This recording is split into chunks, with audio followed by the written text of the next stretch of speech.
আসসালামু আলাইকুম everyone, Darul Furqan tours and travels থেকে আপনাদেরকে স্বাগতম। আজকে আমাদের যাত্রার উদ্দেশ্য জেদ্দা। আমাদের একটা বড় একটা টিম নিয়ে আমরা সৌদিতে এসেছি ওমরা করার উদ্দেশ্যে, এবং আমাদের সবসময় আমাদের প্রয়াস থাকে এই ওমরাটাকে যেন সুন্দর এবং সফলভাবে আমরা বাস্তবায়ন করতে পারি। তার অংশ হিসেবে আমাদের বিভিন্ন জিয়ারার ব্যবস্থা থাকে, এবং জিয়ারার মধ্যে অবশ্যই আমরা জেদ্দাটাকে রাখে, কারণ জেদ্দা হলো ওয়ান অফ দ্য ফাইনেস্ট একটা সিটি অফ সৌদি আরব, যেটা কিনা অনেক সুন্দর সুন্দর ঐতিহ্যবাহী প্লেস এবং মসজিদ এবং অনেক আর্কিটেকচারাল বিউটি আছে। আমি আজকে যে জায়গাটা প্রথম আপনাদেরকে দেখাবো এটা হলো আরব সাগর। আরব সাগরের ঠিক একটা কোনায় আমরা অবস্থিত। এই সাগরের পাশ ঘেরে অনেক সুন্দর সুন্দর মনুমেন্ট এবং বিল্ডিং তৈরি করা হয়েছে, যেখানে কিনা অনেক সুন্দর আলোকসজ্জা আছে।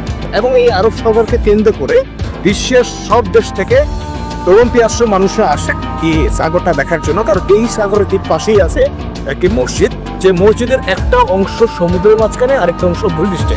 এবং এই মসজিদের বিশেষত্ব হলো এই মসজিদের ভিতরে অ্যারাবিক এবং তুর্কির একটা সম্মিলিত প্রয়াস করে ভিতরে আর্কিটেকচারাল একটা স্ট্রাকচার ক্রিয়েট করা হয়েছে, যেটা কিনা আপনার মনকে অবশ্যই টানবে।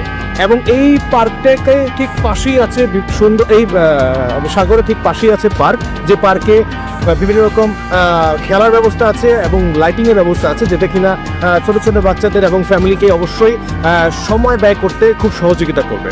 এবং এই জেদ্দাতে আছে অনেক সুন্দর সুন্দর বিল্ডিং এবং আর্কিটেকচারাল বিউটি, যেটা কিনা আমরা চেষ্টা করব এই ব্লগের মাধ্যমে আপনাদের সামনে তুলে ধরার জন্য।